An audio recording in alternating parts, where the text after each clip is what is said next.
diberikan kemudahan dan bernilai ibadah di sisi Allah Subhanahu wa taala. Bagi yang beragama muslim, saya persilakan untuk membaca Al-Fatihah. Al-Fatihah dipersilahkan.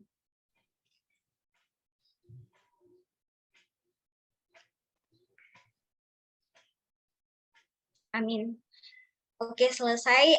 Alhamdulillahirrabbilalamin. Segala puji syukur kita panjatkan kehadirat Allah Subhanahu wa taala, di mana pada kesempatan kali ini kita kembali bertemu di acara yang setiap pekannya selalu hadir, apalagi kalau bukan webinar Sinergi Atasi COVID-19 yang saat ini sudah memasuki seri ke-11 dengan tema Tangkal Hoax terkait COVID-19 dan cerdas mengenali informasi. Nah, Bapak Ibu sekalian, materi kita pada hari ini sangat menarik sekali dan tentu saja acara webinar ini merupakan salah satu acara yang rutin dilaksanakan sebagai bentuk percepatan penanganan COVID-19.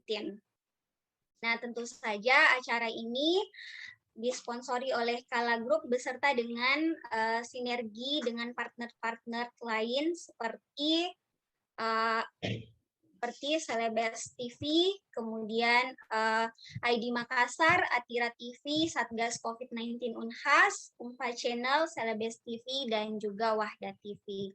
Jadi Bapak Ibu tidak hanya dapat menyaksikan acara ini via YouTube Kala Group, namun dapat juga disaksikan melalui channel YouTube partner-partner dari Kala Group itu sendiri. Oke, baik Bapak Ibu, seperti yang kita ketahui bersama bahwa pandemi COVID ini masih berlangsung dan kita tentu saja masih berjuang melawan COVID-19 ini. Namun saat ini kita tidak hanya melawan COVID itu sendiri, virus itu sendiri, namun kita juga berjuang melawan virus hoax atau berita bohong. Nah, Bapak Ibu, seperti yang kita ketahui bersama, berita bohong ini sangat mengganggu keresahan kita ya di masyarakat. Jika kita tidak berhati-hati, maka kita akan mudah termakan tipuan hoax, bahkan tak jarang ikut menyebarkan informasi tersebut. Nah, bagaimana sih caranya supaya kita tidak terhasut dengan informasi yang bohong tersebut? Bagaimana cara kita menjaga keluarga kita dan orang di sekitar kita dari bahaya berita bohong itu sendiri. Nah, saat ini kita sudah terhubung dengan narasumber kita yang sangat luar biasa, Bapak Dr. Indra Bayu, STMT, MDisis. Beliau adalah Sekretaris Departemen Informatika sekaligus dosen di Universitas Hasanuddin. Assalamualaikum, selamat pagi, apa kabar Pak? Waalaikumsalam, selamat pagi Mbak Alfi. Alhamdulillah. Alhamdulillah sehat ya Pak. Sehat, alhamdulillah. Alhamdulillah. Baik Pak, bagaimana sudah siap Pak menjawab kegalauan dari peserta webinar kita pada pagi hari ini? Insya Allah siap. Galau ya, sampai galau gitu ya.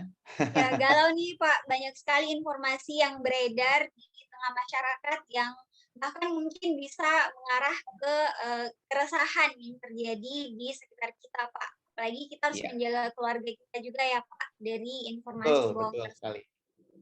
Oke, sudah siap ya Pak dengan materinya? Siap, insya Allah udah. Oke, silakan Pak di-share. Sudah muncul ya? Ya Pak, sudah muncul. Oke. Saya boleh mulai Mbak Alfia? Ya Pak, silakan Pak. Baik, izin, terima kasih. Sebelumnya saya ucapkan terima kasih kepada jajaran Kala Group tentunya ya. Terima kasih kepada moderator Mbak Alfia. Assalamualaikum warahmatullahi wabarakatuh. Selamat pagi teman-teman peserta di YouTube ya. Sekarang langsung dari YouTube ini.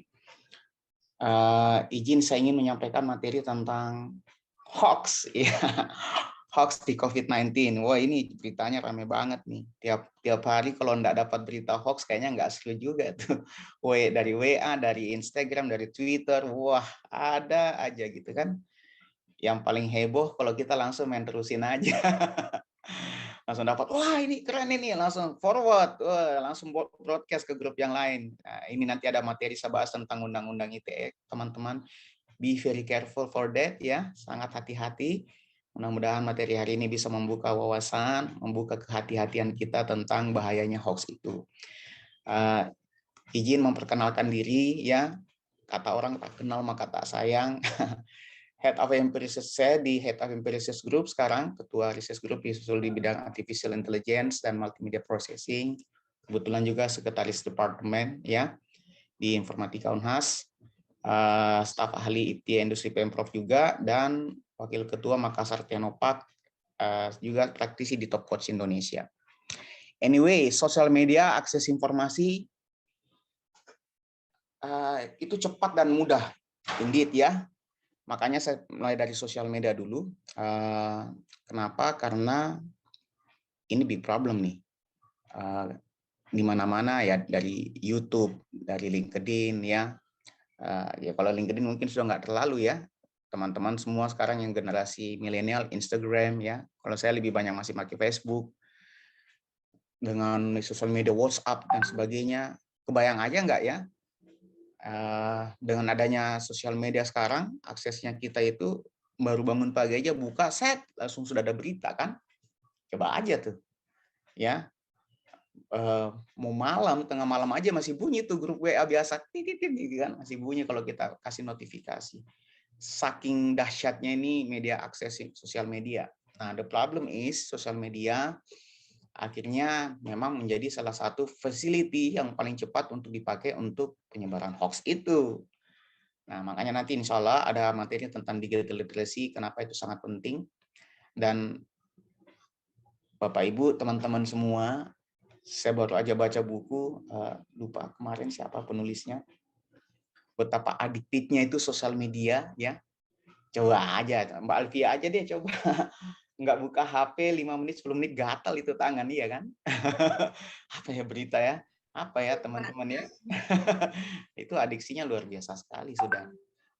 Kita punya statistik mengatakan bahwa ada kemungkinan generasi kita yang generasi Z ini yang memang hadir dengan gadget itu adiksinya itu sudah sangat dalam ya. Satu-satunya yang dikatakan dengan user, kalau in English kita akan bilang drug user ya, drug user artinya pengguna narkoba. Tahu enggak? Sosial media juga dikatakan social media user. Kenapa? Karena sama-sama adiksi gitu loh. Jadi ya be very careful ya, tugas kita sebagai yang lebih tua harusnya yang generasi boomers maupun generasi Y untuk mengawal adik-adik kita ya, generasi Z, bagaimana supaya adiksi ini berkurang ya. Jadi saya maaf bicara tentang ini juga, bukan cuma hoax tapi anggap ini sangat berbahaya sekarang. Nah, rata-rata waktu penggunaan sosial media di Indonesia, can you imagine this ya? Ini saja tahun 2019 loh. Apalagi sekarang ya, itu dia kan gerakannya itu eksponensial selalu Bapak Ibu. Kalau istilahnya eksponensial dia naik langsung mendadak begitu. Jadi kalau seandainya kalau grafiknya linear, naiknya perlahan, kalau ini eksponensial, naiknya langsung kayak boom gitu. Rata-rata penggunaan internet sehari tahun 2019 itu 8 jam 36 menit. Bayangin aja 8 jam 36 menit itu apa gitu. Kalau jam kantor dari jam 8 sampai jam berapa itu? Jam 4 sore. Lebih dari jam kantor ini, Mas. Ya. 8 jam 36 pemakaian internet ya. Penggunaan sosial media 3 jam 26 menit. Feeling saya ini udah lebih nih feeling saya. Ya, kalau 2021 ya. Rata-rata waktu menonton ini 2 jam 52 menit. Ingat ya, TV kalau menurut saya juga masih perlu dipertanyakan. Kalau mungkin mungkin YouTube kali ya. Alfia mana pernah nonton TV? Masih nonton TV nggak Alfia ya? Kalau saya lihat teman-teman mahasiswa kalau ditanya Jarang, jujur, Pak. udah jarang kan? Saya nonton TV, ya berita carinya. Kalau enggak ya YouTube. Nah, gitu. This is new life, this is new facts, dan ya itu fungsinya kita untuk bisa menelaah informasi. Zaman dulu informasi itu cuma bisa diakses sama Bapak Ibu semua lewat televisi. Zaman saya ingat waktu masih kecil itu TVRI kan, kalau hari Minggu udah ditunggu tuh si Unyil ya, ditunggu apa dan sebagainya. Informasi only from TV. Itu pun TV only one, TVRI. Jadi proses edukasi dan lain-lain harus satu channel, TVRI. Itulah. Sekarang ya gimana caranya? anak-anak udah langsung dari internet, semua berita apapun ada. Dan ingat di internet itu tidak ada yang salah loh. Semua berita itu benar. Lihat aja coba. Bahkan berita yang paling aneh pun ada. Serius, coba aja cari tentang validasi tentang berita apa ya. Yang kalau menurut logika tidak benar, kalau di internet pasti ada validasinya. Itulah resiko kalau kita langsung terhubung dengan jejaring internasional. Ya. Nah, Indonesia ini juga data 2019 ya, sambil dari ikatan internet 268,2, sekarang sudah 207 juta penduduk kita mungkin ya. Mobile subscription di atasnya, jadi kelihatan ini kita punya populasi cuman 268, mobile subscription-nya 355. Artinya ada yang pakai lebih dari 2 HP. Statistik ya. Minta maaf saya kalau salah ngomong. Teman-teman aja yang tukang beca sampai yang bawa sampah pun pakai HP loh. Bahkan kita dapat yang pengemis itu sampai HP-nya 2 gitu kan. Nah, itu sifat konsumtifnya bangsa Indonesia itu kalau pakai HP. Ya, internet user-nya kita 150 million ya. Aktif social media user 150 million. Saya rasa ini datanya sudah lebih dari ini yang sekarang ya. Sosial medianya berapa? 130, udah lebih. Pokoknya kalau tangan nggak pegang HP, mau lihat WhatsApp atau lihat itu gatel. serasa kena itu alergi kalau nggak pegang. Pokoknya gelisah mau tidur aja masih bunyi tuh HP gitu. Ya. Oke, most active social media platforms ya, YouTube. Menurut saya sih ya iya masuk akal sih ya. Adik-adik mahasiswa kalau saya tanya ngambil tugas dari mana? Dari YouTube. Ya, Indonesia malang benar nasibnya Indonesia, yaitu dia berada 2 peringkat paling bawah minat membaca. Satu-satunya di bawahnya kalau saya nggak salah, mudah-mudahan saya nggak salah ingat, mohon dikoreksi kalau ini. Kalau saya nggak salah Botswana. Satu-satunya negara di bawah kita dari ratusan negara yang ada di dunia ini yang literasi membacanya paling rendah adalah Botswana, setelah itu Indonesia. Maksudnya adalah orang yang paling malas baca buku. Ya memang apalagi dengan hadirnya YouTube ya. Setelah itu baru WhatsApp ya, Facebook ini saya lihat akan bergeser nanti, Instagram akan lebih tinggi dari Facebook suatu saat. Begitu generasi yang tua-tua seperti kami ini makin tidak ada, orang lebih cenderung ke Instagram saya lihat. Line sama Twitter juga. Saya rasa Twitter sudah lebih di atas ya, feeling saya ya. Line juga kayaknya sudah mulai menghilang, ya digantikan yang lain. BBM sudah nggak ada ya. Ini data lama memang 2019. Jadi ini posisinya pasti sudah berubah. Cuma sebagai gambaran bagi Bapak Ibu betapa dahsyatnya YouTube dan WhatsApp sekarang merajai, termasuk Instagram sih. Ya, semua AdSense itu kan dari situ. Nah, total 400 jam video baru yang diupload setiap menitnya. Ini juga data 2019, 400 jam video baru yang diupload setiap menitnya. Ini kalah ini kita ini. Kalau 293.000 pengguna status, gila bener ya. Yang ngasih komen di Facebook 510 berkomentar setiap menitnya, ya betul-betul ya. Terutama dari Indonesia katanya, dengan India yang paling banyak. Pernah kemarin saya ngobrol sama teman-teman mahasiswa, kapan ya kita bisa dapat Nobel Prize? Mahasiswa nyeleneh ngomongnya, tapi bener juga, bisa Pak kita Nobel Prize Pak dapat kalau ada bidang nyinyir. Nobel Prize di bidang nyinyir, pasti Indonesia menang. Ketawa saya. Bener juga ya. Indonesia kan paling jago nyinyir tuh ya. Di Instagram pengirim 46.750 per menit, apalagi Twitter. Kalau saya rasa Twitter data kemarin sudah 800.000 ya, bukan 455.000. Inilah yang dimaksud dengan big data ya. Bayangkan aja kalau big data itu seperti ini. Bapak Ibu teman-teman semua adalah kumpulan collection. Ya mungkin dibayangkan seperti database zaman dulu, tapi dia berada di cloud computing dan datanya tidak terbatas, unlimited, huge number of data gitu loh. Datanya yang sampai parallel processing. Kalau Anda pernah lihat punyanya Google tuh, ya komputernya yang ditaruh di kalau saya nggak salah di Google itu pasang komputer di daerah kutub kalau nggak salah ya. Katanya dekat-dekat kutub itu supaya AC-nya otomatis dingin, nggak perlu pakai AC.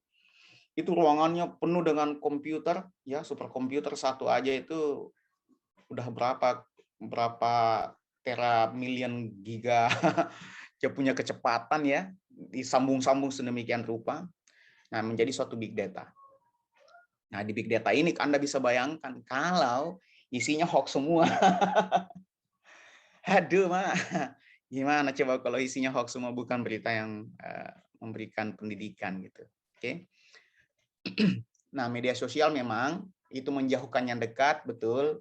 Katanya jauh di mata, dekat di sosial media, bukan dekat di hati ya. Untuk selfie, welfie, groovy ya, update status. Ada tuh masih sedikit-dikit selfie yuk, dikit-dikit update status yuk. Wah, gila tuh. Ada teman saya itu yang setiap saya buka Instagram, loh berubah lagi statusnya. Berubah lagi posting sheet-nya. Gila ini orang, ini kayak nggak ada kerjaan kali ya. Apa aja biar foto makanan, kalau bukan makanan minumannya, kalau enggak burung lewat, foto kucing lewat di foto. Asli bener ya.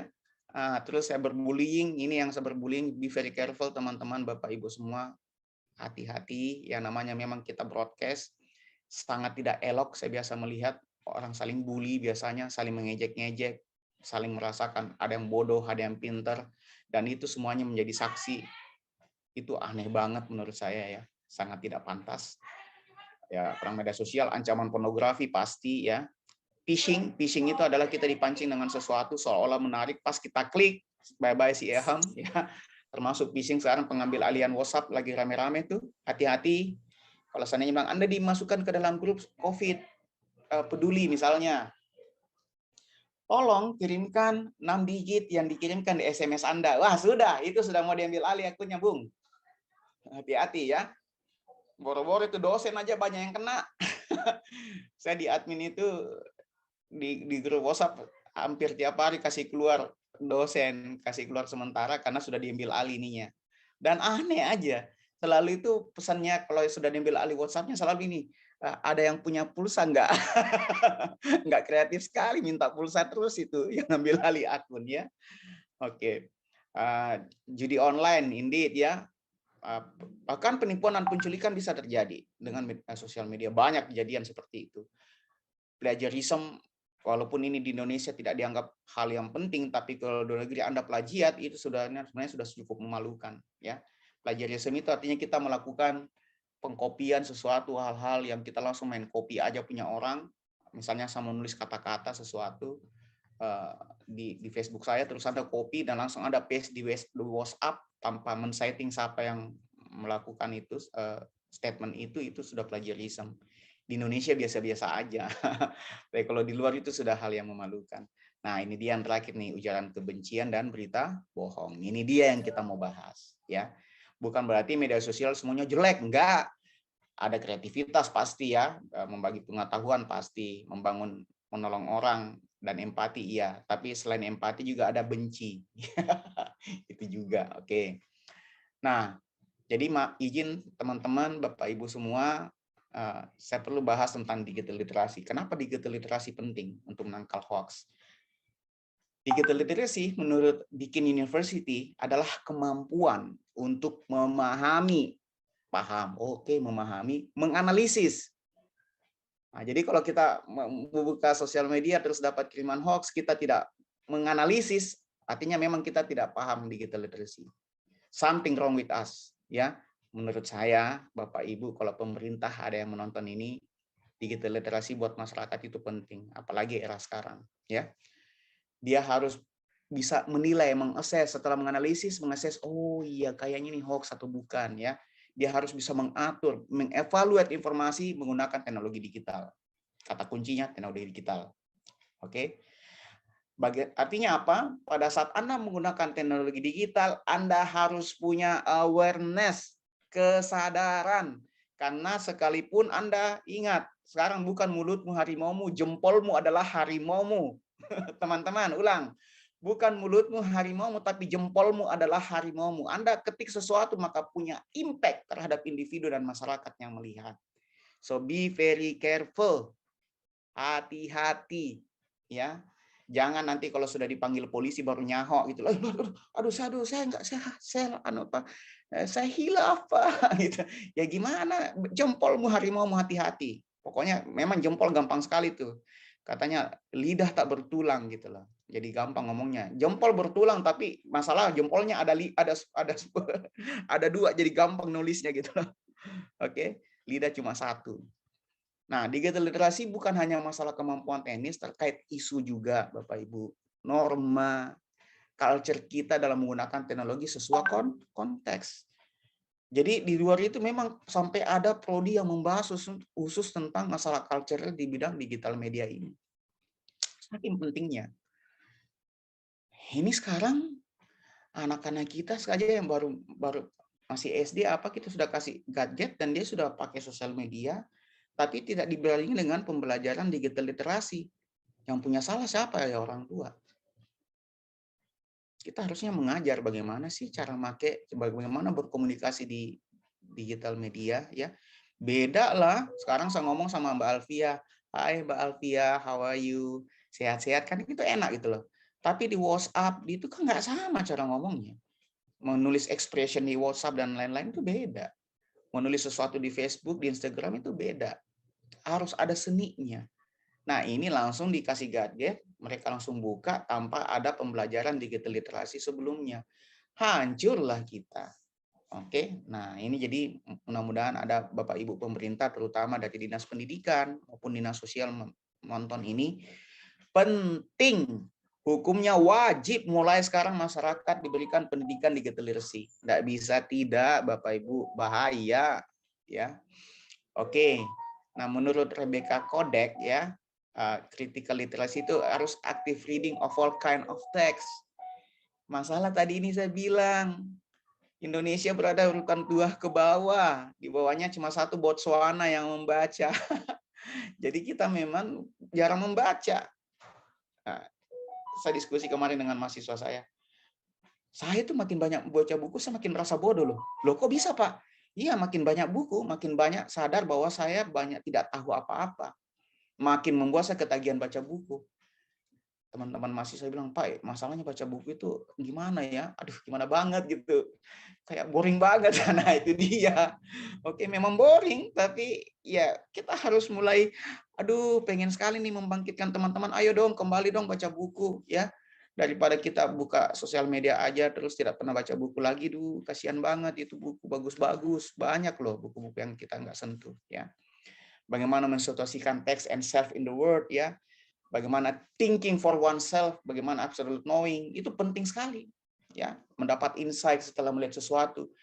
Gimana caranya Bapak Ibu, teman-teman mendapat insight yang dilihat semua hoax doang? Makanya perlu banyak baca buku supaya bisa evaluating for bias. Kelihatan kok, nanti saya kasih lihat kata-kata kunci kalau dia hoax. Oh, kalau gini kata kuncinya ini hoax, ini udah pasti. Udah enggak dosa diterusin, kalau perlu di-delete. Di-delete dan disumpahin gitu. Oke ya. Oke, hoax. Nah, ini dia. Ingat, jempolmu adalah harimaumu. Satu kali share, yes, share, broadcast, maka selamat tinggal, Anda sudah melakukan kejahatan baru. Anda menyebar fitnah, ya, Anda menyebar fitnah, walaupun Anda bilang, saya kan tidak tahu loh, kalau tidak tahu kenapa disebar.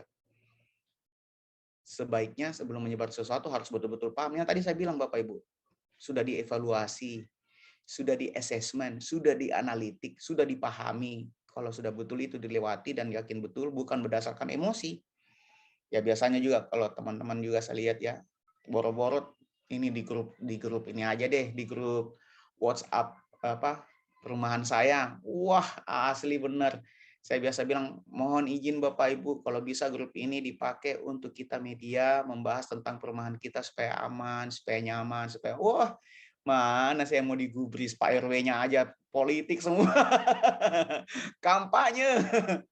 Ya, kampanye, buruk-burukin pemerintah lah pokoknya, ya masalah agama semua ditulisin. Aduh, ini grup perumahan atau grup apaan sih? Kok kayak grup emak-emak gitu loh.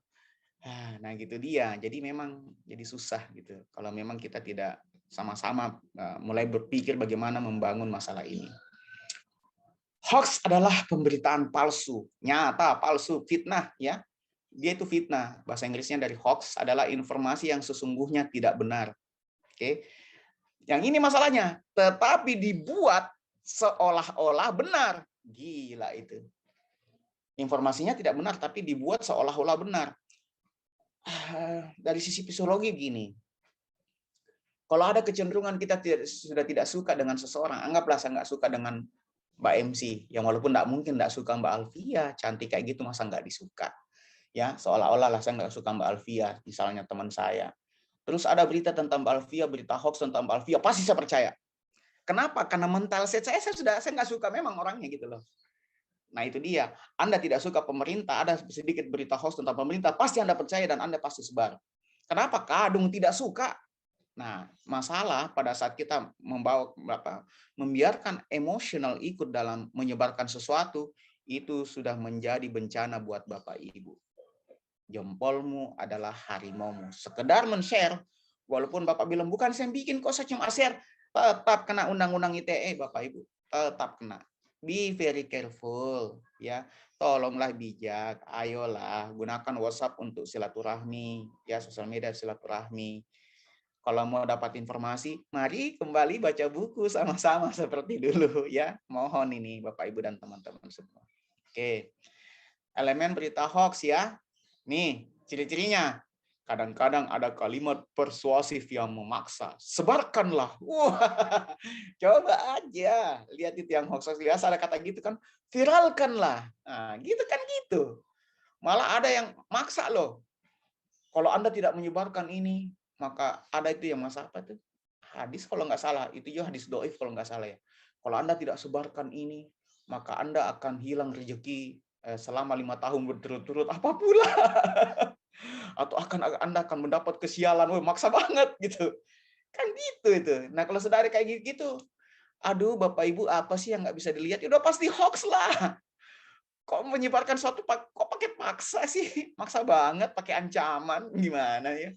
Ya, biasanya juga pakai huruf besar. Oh, fontnya gede-gede. Wah, udah kentara tuh pasti hoax. Pakai tanda seru pasti itu hoax. Kalau ada tanda seru banyak tanda seru dan huruf besar, bahaya. Ini COVID sudah bisa menular. Tatapan mata saja COVID menular. Hati-hati jangan menatap orang. Aduh. Kentara kok Bapak Ibu ya, kalau dia hoax ya. Merujuk pada kejadian dengan istilah kemarin atau 2 hari lalu. Nah ini juga nggak pakai tanggal. 2 hari yang lalu 10 dokter meninggal secara mendadak karena vaksin. Kapan? Tanggalnya kapan? Di mana kejadiannya, Bung? Nah, kalau tidak ada informasi jelas kayak gitu sudah pasti hoax. Ya. Jadi Bapak Ibu ya bisa ya tanda-tanda kalau dia hoax itu ciri-cirinya kentara sekali ya. Lebih merupakan opini daripada fakta. Pendapat saya bukan fakta. Dan pendapat itu bisa dibuat seolah-olah menjadi fakta. Itu masalahnya. Makanya sekali lagi izin, kalau ada pemerintah yang mendengarkan, digital literasi, izin tolong deh. Penting. Jangan cuma kartu vaksin yang diwajibkan Bapak Ibu. Pemerintah wajibkan juga digital literasi kalau mau bangsa ini aman ke depan. Ya. Sampai kapan mau begini terus bangsa ini? Oke. Elemen berita hoax ya, terkesan menakut-nakuti atau menyesematkan penerima berita ini yang tadi saya bilang, nakut-nakutin, maksa gitu loh. Kalau Anda tidak kirim secepatnya, maka Anda bencana akan mendatangi Anda. Ih gila, apa hubungannya? Ya, meneror seseorang atau sekelompok orang akan merasa takut. Ada juga ini, pernah saya dapat ini, ada teror sekelompok. Kalau seandainya kamu enggak share, maka nanti kita gimana? Ada pernah bilang apaan? Ini kayak ada juga kayak maaf pinjaman online ya, pinjaman online dana goib. Ya Allah, dana goib. Oh, ini dana goib. Kalau Anda tidak respon WA ini, maka Anda akan didatangi jin. Ya, apa hubungannya? Jin udah pakai SMS, gila ya. Provokatif dan cenderung mengadu domba. Aduh, masa Bapak Ibu nggak bisa lihat sih, teman-teman? Kentara lah kalau ngadu domba gitu udah pasti hoax. Ya, kentara lah. Cuma yang masalah kalau kita memang dari inner self-nya kita, subconscious-nya kita memang udah benci sama seseorang, yang kayak tadi contoh saya di Alfia misalnya. Anggaplah saya nggak suka Alfia. Berita apapun tentang Alfia yang jelek, pasti oh iya benar, dasar memang itu Alfia. Benci banget saya. Pas ada berita bagus tentang Alfia, bohong gitu. Kan gitu. Oke. Menghujat seseorang atau golongan, aduh udah pasti hoax. Apaan juga gitu loh, ya. Bahkan lebay. Ini penyakit lebay. Lebay amat memuji secara berlebihan, itu juga pasti lebay, kampanye. Pak ini calon presiden ini, beliau sudah begitu, wah lebay sekali cara menjelaskan, sudah pasti hoax juga itu. Oke, ditambah-tambahin, dikasih bumbu Jo, dikasih micinnya banyak-banyak biar asik, biar sedap, tambah micin dah sekalian ya. Oke, elemen hoax itu lagi, sebarkan sebanyak mungkin, jangan hanya terputus di tangan Anda. Wah gila, kalau putus di tangan Anda tidak bertanggung jawab, apaan ya? Ya, jadi sudah banyak yang tertipu, be very careful. Baca pesan ini 5 menit, pesan ini otomatis akan dihapus. Mumpung belum dihapus, cepat-cepat baca dan sebarkan. Ada juga gitu. Logikanya di mana? Halo, broadcast, itu broadcast, SMS atau apa, gimana cara dihapus? Nggak bisa lah, Bapak Ibu kok bisa termakan gitu loh ya. Nah, kadang jual stasiun TV sengaja sumber dari Kala Online. Wah, kasihan deh Kala Online ini bilang sumbernya padahal bukan ya. Dari ini online, dari ini sumbernya seolah-olah terpercaya ya. Paling banyak itu, maaf saya sebut media, yang paling banyak jadi korban itu Kompas. Saya baca rata-rata hoax dari kompas.com padahal bukan dari Kompas. Kasihan banget Kompas tuh. Ya. Nah, Bapak Ibu, teman-teman, Kominfo sudah temukan 177 hoax terkait COVID sampai bulan Maret 2021 ini. April 2021 ini. Can you imagine ya sekarang sampai September, karena tadi teori saya adalah gerakannya eksponensial. Jadi kalau gerakan eksponensial dan hoax ini kita tidak tangani dan kita memang selalu saja menyebar dengan jempol kita yang indah itu tinggal share doang. Ya bisa saja sudah ada 300-an hoax terkait COVID. Sedih nggak sih Bapak Ibu? Harusnya sedih ya. Makanya ya itu pemerintah dan mulai kementerian Kominfo itu sudah mulai membuat aplikasi ya website juga untuk menandai yang mana hoax ya. Corona merupakan virus berukuran besar. Namanya juga virus. Sejak kapan ukuran besar? Virus mah lebih kecil dari bakteri. Baru itu aja saya sudah tahu ini hoax, gimana sih? Nah itulah pentingnya literasi Bapak Ibu, banyak membaca. Corona merupakan virus berukuran besar. Hah? Bukan virus dong. Kenapa nggak sekalian kucing aja gitu? Diameter virus ukurannya 400 sampai 500 mikron. Wah, gila. Apabila pembukaan logam virus corona dapat hidup selama 12 jam. Gimana ceritanya hidup 12 jam? Aduh. Kecuali kalau basah ya, basah terus ya. Nggak tahu. Itu pun sedang ada kemarin ahli epidemiologi dari UGI. Prof siapa? Aduh, saya ini jadi pelupa sekarang, minta maaf, saya nggak bisa sebut nama beliau. COVID aja dikasih kecap mati kok. Dikasih kecap aja mati, apalagi dibiarkan di udara open source gitu. Oksigen itu membunuh. Bapak Ibu ada istilah oksidasi. Oksigen itu termasuk membunuh. Kecuali kalau dia airborne ya, menyebar ya enggak. Tapi kalau dia cuma melekat di sini, makanya oksigen mengeringkan, yang membunuh itu. Jadi 12 jam di permukaan ya validasinya nggak kuat ya. Berkumur dengan air hangat dan garam akan membunuh virus corona. Aduh, tahu nggak sinus soparing itu di dalam bagian dalam sini, Bapak Ibu, gimana caranya nyampe garamnya? Garamnya naik ke atas kali ya, makan pakai rujak aja sekalian naikin garamnya. Gimana caranya membunuh NaCl bisa membunuh COVID? Itu gimana ceritanya? Sudah ada penelitiannya belum? Oke. Jangan buka aplikasi Peduli Lindungi, ini yang lagi heboh nih. Wah, jangan buka, dari bahaya nih. Kalau sudah gitu langsung kelihatan data kita. Data bank kita langsung terakses. Uang kita tiba-tiba habis mendadak, dari mana ke mana, Bung. Oke. Nah, ini nanti saya ada bahas sedikit di akhir lectures. Saya sampai bela-belain buka ini aplikasi ya, aplikasi Peduli Lindungi. Saya buka satu-satu, saya baca satu-satu, saya lihat step-step apa sih izin yang diminta. Nanti saya bahas Bapak Ibu, mudah-mudahan tidak galau lagi ya. Nah, contoh ini misalnya hoax nih, palsu banget nih. Bapak ini terpaksa menggunakan motor membawa anaknya meninggal. Padahal berita aslinya adalah ini jenazah korban bencana. Tapi yang namanya hoax itu dipoles. Dipoles sedemikian rupa seolah-olah wah salah pemerintah membiarkan orang tidak dapat apaan. Aduh, oh my God, gimana ceritanya gitu loh. Oke. Jadi sekali lagi, hoax itu adalah fakta yang dipelintir. Fakta yang dipelintir supaya mengharu biru, menjadi lebay dan membancing emosi kita. Itu adalah hoax seperti itu ya. Izin Mbak Alfia, kayaknya ada yang sentuh monitor, ini ada saya lihat coretan merah, izin. Kena ini, apakah kayaknya saya nggak sentuh deh. Mbak Alfia lihat coretan merah ini? Ini Iya, kelihatan ada ya? Pak. Ya, mohon maaf, siapa tadi yang kecoret itu kalau nggak salah? Kayaknya bukan saya deh. Izin mohon dihapus ya, supaya PowerPoint-nya nggak. Sambil jalan ya, Bapak Ibu, izin tolong dihapus tadi yang di Zoom coretannya. Nah, dari laporan WAG ya, forum diskusi alumni 212 misalnya, itu hoax, oh, polisinya kayak gimana, ditemukan senjata replika jenis anti campuran, itu faktanya. Jadi ya melintir-melintir itu banyak, susah memang. Kalau memang mau dipelintir ya bisa aja. Sama pelintir Alfia, ya kan? Ternyata cinta sama para berita aslinya Alfia lagi makan lagi makan di kafe ini. Oh, Alfia janjian ketemu sama cowok di kafe itu, ya gampang banget dipelintir. Yang penting ada foto aja. Kalau ada foto gampang bahasanya diputar-putar. Oke. Nah, saluran penyebaran berita hoax itu radio 1,2% memang paling kecil karena radio itu kan harusnya teman-teman penyiar itu kan aware ya, digital literasinya sudah bagus. Ya pun masih ada juga misalnya radio yang mungkin radio liar mungkin ya, yang tidak berhati-hati dalam ngomong dan bisa membantu menyebarkan berita hoax ya. Tapi setahu saya sih teman-teman literasinya bagus kok di radio. Makanya dia paling kecil.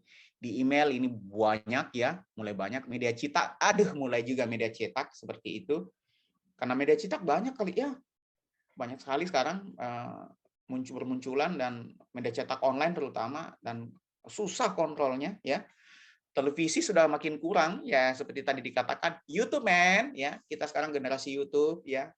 Adik-adik milenial sudah generasi YouTube, situs web iya banyak ya. Dan yang paling banyak tadi bisa katakan sosial media 92,4%. Makanya materi pertama tadi saya Bapak Ibu langsung sosial media. Karena saluran penyebarannya nomor 1 di 92,4% itu iya sosial media. Makanya tadi saya bahas sosial media itu yang pertama. Oke. Jenis hoax yang diterima masalah sosial dan politik, apalagi kalau udah dekat-dekat pilkada, dekat-dekat, wah sudah deh, campaign pasti, ya. Sampai sekarang masalah SARA nggak berhenti-henti, aduh, saya udah bilang di grup-grup perumahan saya yang harusnya membahas tentang bagaimana supaya bersih rumah perumahan, bagaimana supaya aman, nyaman, parkir mobil nggak boleh sembarangan, yang dibahas tentang SARA. Oke. Emangnya di situ di grup itu cuman satu agama aja, itu kan banyak agama di situ, nggak mikir itu yang nyebar-nyebar gitu lah. Oke. Masalah kesehatan ini juga hati-hati, ada namanya hipokondria. Lebay. Anda merasakan sakit di dada kiri? Hati-hati, itu tanda Anda mau mati. Jadi Alfia kalau dapat berita itu langsung hapus ya. Itu bikin orang hipokondria. Hipokondria adalah ketakutan berlebihan terhadap suatu penyakit padahal belum tentu kena itu. Itu loh. Biasa aja, coba aja lihat langsung. Apakah Anda merasa sakit di pinggang? Itu tandanya ginjal Anda sudah menurun. Belum tentu, Bung. Emangnya kalau sakit pinggang sudah pasti ginjal. Gimana sih? Penting berikan awareness, tapi jangan nakut-takutin dong. Gitu ya. Emangnya kalau kita sudah galau, hipokondria kayak gitu, ketakutan, emangnya itu otak tidak menghasilkan hormon kortisol. Hormon kortisol itu hormon stres, Bapak Ibu. Hormon stres itu malah yang bikin kita jadi sakit betulan. Nah itu makanya ya udah di skip aja yang gitu-gituan ya. Masalah makanan dan minuman, banyak itu penipu keuangan. Banyak banget ya. Berita duka dicandain gitu loh. Berita duka dibikin jadi hoax, gimana ceritanya? Apa nggak tega itu manusia ya? Kok bisa gitu loh. Masalah bencana alam, pokoknya apa aja deh yang bisa bikin jelek-jelek, yang bikin kita galau. Heran loh, Bapak Ibu, saya kadang-kadang mikir gini, saya lagi diskusi teman-teman psikolog. Apa sih penyebabnya semua orang itu yang bikin hoax itu membuat berita-berita yang membuat kita galau? Kan bikin galau semua tuh beritanya, bikin kita ketakutan. Makassar kemungkinan besar bisa dikena tsunami karena walaupun bukan daerah patahan gini, apaan? Secara logik aja enggak. Kenapa bisa? Tapi kita kan kalau baca itu jadi parno juga. Ah, saya nggak mau ke Pantai Losari kalau gini, bahaya ini. Jangan sampai tiba-tiba tsunami, nggak lucu aja. Kan ke alam bawah sadar masuk. Namanya berita bahaya, manusia kalau ada berita bahaya, subconscious masuk, Bapak Ibu. Dan kita cenderung menghindar, walaupun itu feeling kita bilang kayaknya bohong nih, tapi tetap takut aja. Ya, that's life, that's human, sangat human sekali. Jadi sangat hati-hati. Nah, kesehatan ini, masalah hoax dari COVID, Bapak Ibu, itu gabungan politik dan kesehatan. Jadi politik 91,8%, kesehatan 41,2%. Bayangkan aja digabungin. Nah, itu sekarang untuk COVID. Kenapa? Karena hoax untuk COVID itu bukan cuma masalah kesehatan aja, nakut-nakutin masyarakat, tapi semuanya sekarang sudah terkait dengan politik juga. Trust me, it is. It is, silakan deh dibaca. Ujung-ujungnya politik juga. Oke, nah seberapa sering menerima berita hoax? Ini statistik setiap hari 44,3%. Kalau saya bilang sih bukan, ini 80% ini ada berita hoax ya. Silakan aja Bapak Ibu tanya hatinya. Berapa kali sih selama sehari saya dapat berita hoax? Pasti sering lah, apalagi kalau banyak grup WA-nya. Ya. Dikit-dikit oh ada berita, bahkan satu grup WA sama berita hoax-nya. Oh, di forward di situ. Wah, ini sampai hoax yang sama saya dapat sampai 4 kali sampai 5 kali hoax yang sama. Kenapa? Karena semudah itu kita men-share, men-broadcast, semudah itu. Ada. Kapan ya kita bisa dapat Nobel? Kita ngurusin hoax saja terus, aduh. Kenapa ini ya? Oke, total aplikasi WhatsApp ya negatif ya. Ini dari Kominfo untuk pornografi ya. Total aduan yang sudah masuk di Kominfo tentang perjudian, tentang fitnah, bahkan tentang penipuan, ada unsur SARA banyak banget ya. Ya, konten yang meresahkan hoax 733. Ini hoax sudah kayak kacang goreng ini. Banyak banget gitu kan, konten yang melanggar nilai sosial budaya ya, pelanggaran haki ya. Ini haki sebenarnya Bapak Ibu menurut saya lebih banyak, cuma minta maaf di Indonesia yang haki ini kayak kadang-kadang tidak digubris ya. Maaf ini kalau ada pemerintah ngomong ini Pak Bayu kok ngomong gitu ya, fakta ini Bapak, haki kita itu jarang sekali digubris. Harusnya kalau pelanggaran haki itu lebih diamati. Itu kan hak kekayaan intelektual. Feeling saya ini lebih banyak, cuma datanya sedikit aja yang lapor ya.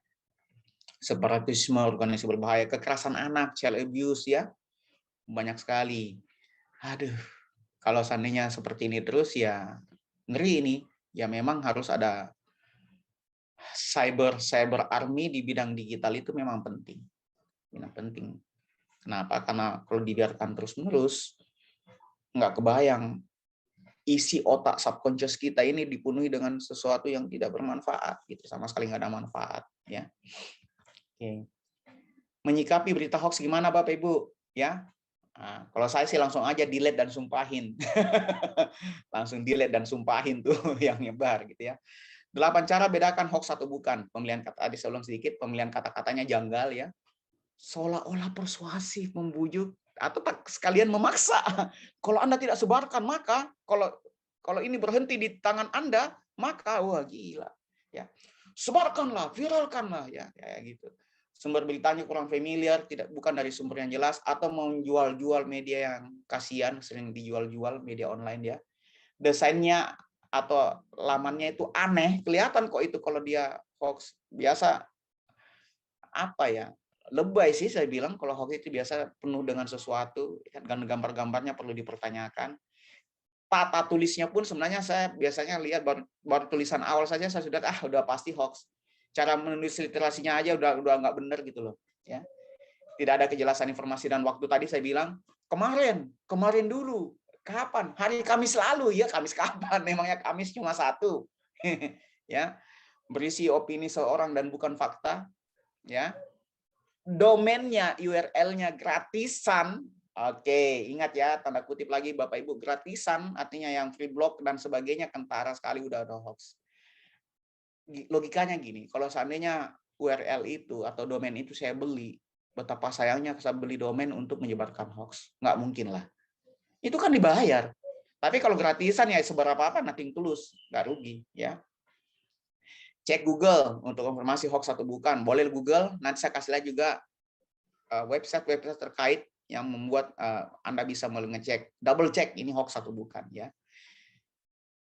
Cek URL-nya, sumber beritanya, ya hati-hati. Sumber tidak jelas, tidak ada yang bisa dimintai tanggung jawab untuk klarifikasi, bahaya. Pesan sepihak, selalu menyerang, ya tidak netral. Pokoknya kalau sudah ada kata-kata tidak netral, sudah hati-hati. Mencatut nama tokoh yang berpengaruh, yang penting heboh. Tanda-tanda. Memanfaatkan fanatisme atas nama ideologi ini paling sering ini. Sengaja dipancing fanatisme kita. Langsung pokoknya, oh tidak boleh. Wah, nggak boleh, itu haram itu. Waduh, kasihan banget, kasihan. Ayolah, Bapak Ibu, mari kita lebih dewasa ya. Jangan mudah dipancing ya. Judul dan pengantarnya provokatif. Wah, itu sangat berbahaya. Sangat ini. Kalau tidak dilakukan, negara ini akan hancur. Wah, kiamat sudah dekat. Apaan? Ya, memberikan penjulukan, nickname dan sebagainya itu sudah nyata hoax. Aturan di media kita tidak boleh memberikan nickname kecuali kalau nickname itu sudah lazim ya. Siapa contohnya ya? Misalnya Bapak Presiden Joko Widodo disingkat Jokowi, itu sudah lazim, makanya dibeli nickname-nya di Jokowi misalnya. Tapi kalau kita kasih nickname orang si ember, si apa, dan itu ditulis dalam bentuk tulisan, itu sudah pasti hoax. Oke. Minta supaya di-share dan viralkan, itu tadi kata kunci, viralkan, share, sebarkan, udah pasti hoax. Berhenti, delete, langsung delete Bapak Ibu ya. Menggunakan argumen dan data yang sangat kelihatannya ilmiah dan dipercaya, kelihatannya ada nanti bentuk kayak koran, kelihatannya kayak hasil penelitian. Wah, ini hasil penelitian betul, ini terus baik, langsung kayak ada penulis-penulisnya dan sebagainya. Tapi kalau dibaca bagus-bagus mah kelihatan hoaxnya. Nah, makanya Kominfo memang harus proaktif untuk pasang itu stempel hoax kalau memang ada gini-ginian. Kasihan masyarakat, digital literasi kita kurang. Saya udah bahas tadi Bapak Ibu, digital literasi kurang, tapi langsung gadget. Termasuk anak-anak kita langsung dikasih gadget, masuk di WhatsApp, padahal digital literasi tidak ada. Kasihan kan. Artikel yang tulis biasanya menyembunyikan data di pelintir, ya beritanya yaitu tadi media abal-abal, manipulasi foto, tadi fotonya tentang apa, dibilang berita anaknya tidak dapat peti, tidak dikasih tanah, jadi dibawa ke sungai untuk dikubur. Padahal itu korban bencana. Aduh, gampang banget dipelintir itu berita gitu. Yang penting ada foto. Coba aja deh, Mbak Alfia kasih saya foto, saya kasih kata-kata. Kalau memang saya langsung berkreasi menulis kata-kata di situ ya. Menjelek-jelekan sesuai dengan foto yang Mbak Alfia bisa. Ada, sekarang sudah ada pesanan seperti itu. Ada loh, silakan aja. Ada kan kemarin di berita mana ya? Kalau saya nggak salah di TV One atau di mana ya? Itu semua orang-orang yang bekerja untuk menyebarkan hoax. Kan dibayar itu. Dibayar. Jadi cuma dikasih foto, kamu coba kata-katain ini foto, pokoknya buat dramatis atau apa dan sebagainya. Bisa. Dan mereka penghasilannya dari situ ada sekarang. Ya, jadi ada profesi baru. Profesi membuat hoax. Wah, gila. Aduh, kalah nih orang IT. Ya. Nah, ini adalah salah satu media ya, namanya Mastal ID untuk melaporkan, untuk mencek hoax. Silakan Bapak Ibu, ini linknya, cek hoax.mastal.id ya. Itu langsung bisa kita lihat, sekaligus melaporkan, sekaligus mengecek, tinggal dikasih masuk beritanya, search datanya tentang apa, maka dia akan memperlihatkan dia hoax atau bukan. Bapak Ibu silakan ya, silakan kalau sekarang mengakses pakai HP aja, ini salah satu cara untuk mengecek dia hoax atau bukan, Mas Tal ya. Sampai bisa kelihatan berapa statistiknya tentang sosial politik. Seperti tadi saya bilang, sosial politik dan agama memang paling tinggi. Kenapa? Karena politik dan agama memang itu paling gampang diputar untuk memancing emosi kita ya. Jadi ini yang paling banyak sekarang. Selain cek hoax.mastal.id, Bapak Ibu juga bisa lihat di turnbackhoax.id. Ini juga salah satu cara ya, tinggal dimasukkan URL-nya, langsung kelihatan apakah dia hoax atau bukan. Turnbackhoax.id. Ini juga adalah website yang mengkhususkan untuk mencari atau membantu Bapak Ibu mengecek apakah berita ini hoax atau bukan. Pertanyaan saya sederhana. Bapak Ibu mau nggak? Ngapain repot-repot ngecek? Udahlah. Kalau nggak di-share ya simpan aja. Ayolah Bapak Ibu, teman-teman, mari dong sama-sama bangun bangsa ini gitu loh. Ya. Ya kalau ada sesuatu ya kita laporin aja. Kalau memang hoax ya kita laporkan supaya cepat-cepat di-delete, cepat-cepat diblokir sama Kominfo. Kasihan. Loh, kalau berita itu sampai ke anaknya Bapak Ibu dan anaknya Bapak Ibu jadi galau, yang rugi siapa coba? Pikirnya itu nggak sampai ke bawah, nggak sampai ke anak, nggak sampai ke keluarga. Dan akhirnya keluarganya mindsetnya jadi jelek, apa Bapak Ibu nggak merasa sedih? Harusnya kan sedih gitu loh. Jadi ya jangan berpikir di kita, berhentinya ya kita harus sama-sama melawan hoax ini. Ya. Kemarin saya punya bimbingan tesis ya, tadi diskusi awal sebelum acara ini dimulai, tadi saya diskusi ya dengan teman-teman dari Kala Group, bagaimana pentingnya sekarang penelitian untuk membantu kita sampai deteksi sarkasm ya dan seterusnya. Ini penelitian bimbingan saya, kita masukkan kata-kata, dimasukkan textbook apa, berita langsung kelihatan oh ini ada sarkasmnya apa tidak. Sarkasm itu kayak gini loh. Kita sengaja mengatakan sesuatu seolah-olah ya benar, tapi nyindirnya pedes banget, nyentuh di hati, seperti hati disilet dikasih cuka gitu. Seperti itu. Nah, itu sarkasm. Kelihatannya halus, tapi nyaduh ngebanting gitu. Nah, ini kan susah kalau kita pakai algoritma artificial intelligence ya kita bisa, kita ajarkan artificial intelligence-nya ya. Misalnya ini contohnya, ini sedikit saya kasih contoh Bapak Ibu penelitian yang kita sudah jalan ya.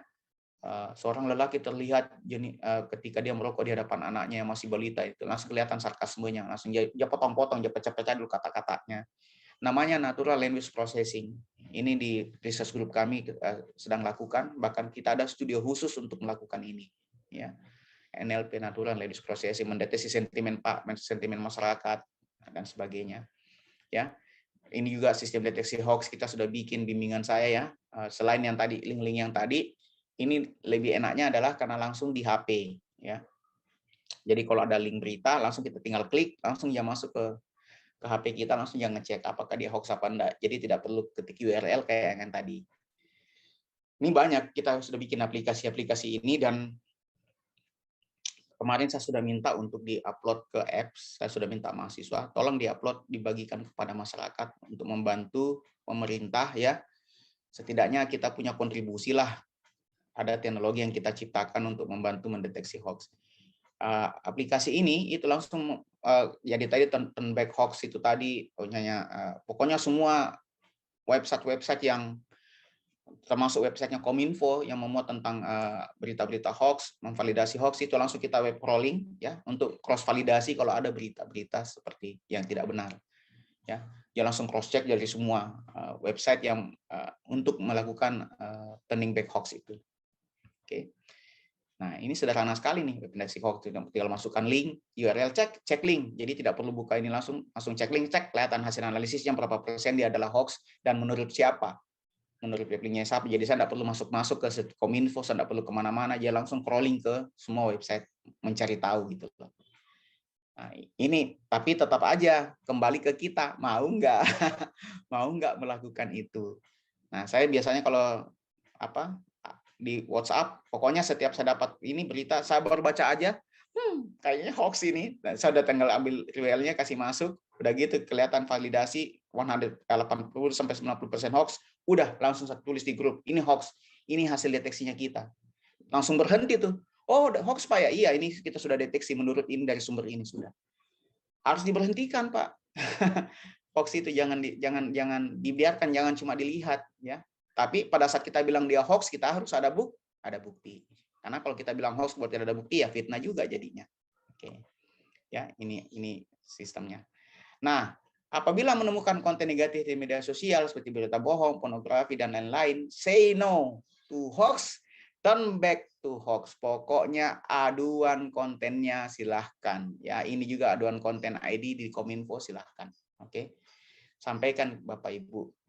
Marilah kita sama-sama perbaiki bangsa ini supaya hoax ini bisa berkurang. Oke, jangan dibiarkan. Ya mungkin di Bapak Ibu, saya udah tahu kok hoax, udahlah cuekin aja. Iya nanti kalau beritanya sampai ke anak, sampai ke keluarga yang lain, kan kasihan gitu. Jadi kita harus stop.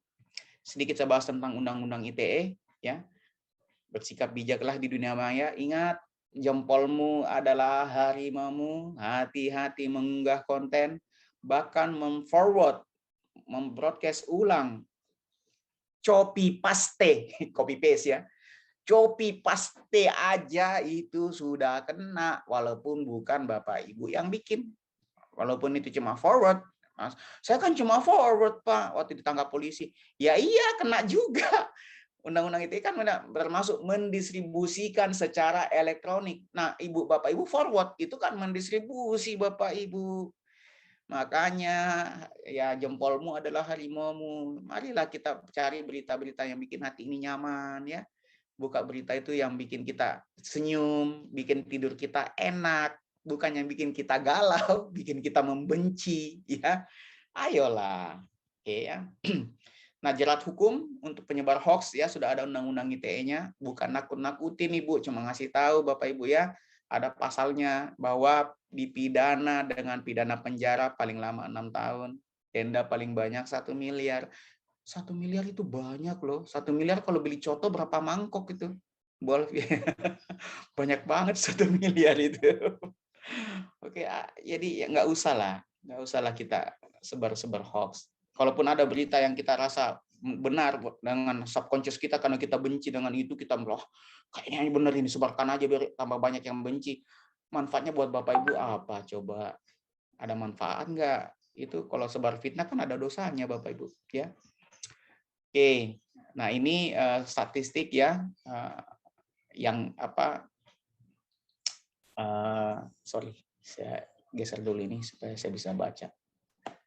Terlapor kasus ya, beberapa orang yang sudah terlapor kasus, aktivis banyak ya, dari kalangan awam yang paling banyak karena tidak ngerti, kasihan 29,4%.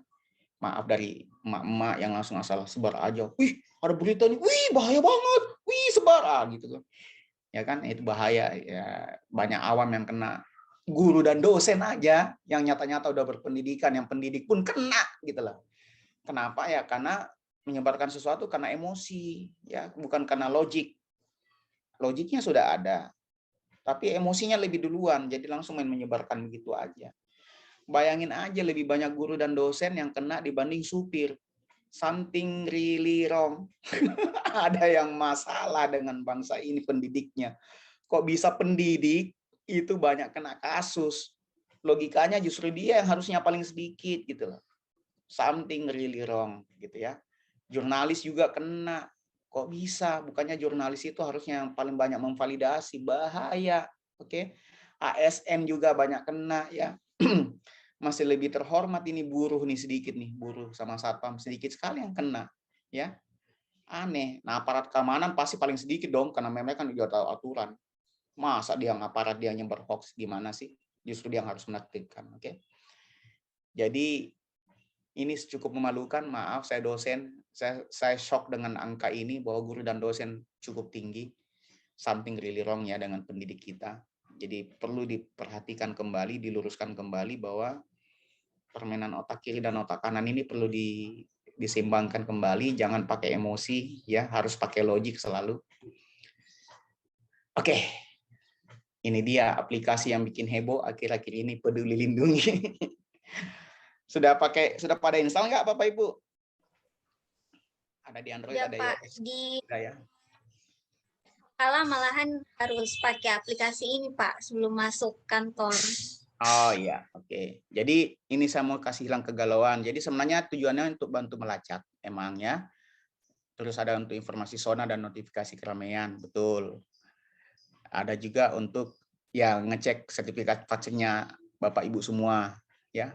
Mau notify kalau ada zona risiko dan pindah QR code kalau seandainya nanti ke depan katanya mal-mal juga akan di QR code, kita harus bawa kartu vaksin baru bisa masuk. Konsekuensi dari 5 fitur yang ada sekarang ini Bapak Ibu, konsekuensinya memang otomatis pasti meminta apa nomor 1? Yang pertama diminta adalah Bapak Ibu harus membiarkan aplikasi ini mengakses GPS posisi dari Bapak Ibu, baru aplikasi ini bisa terinstall. Gitu loh. Lah gimana caranya kalau seandainya Bapak Ibu tidak memberikan allow, tidak memberikan izin akses GPS posisinya Bapak Ibu, bagaimana caranya dinotifikasi bahwa Bapak Ibu sekarang berada di zona bahaya? Posisinya Bapak Ibu aja nggak ketahuan. gitu ya. Nah, bahkan di Malaysia Bapak Ibu ada aplikasi lebih kencang lagi. Masyarakatnya bagikan aktifkan Bluetooth HP-nya itu. Jadi kalau saya dekatan dengan Mbak Alfia nih, Bluetooth-nya nyala, saya juga nyalain di Bluetooth-nya ya. Udah gitu saya dekatan Bu Alfia. Tiba-tiba nanti Bu Alfia kena COVID. Sarah, jangan saya aja deh. Saya kena COVID nih, ya. Terus ada histori Mbak Alfia sama saya pernah deketan 1-2 meter gitu. Ya. Nggak sengaja ketemu, saya nggak kenal Mbak Alfia misalnya, tapi kebetulan HP kita berkomunikasi satu sama lain, saling mencatat, MAC address-nya dibaca, dan kita dicatat, itu di Malaysia seperti itu. Terus sudah gitu, saya kena COVID nih misalnya, Mbak Alfia, amit-amit jangan sampai, ya. Udah gitu langsung Mbak Alfia notifikasi.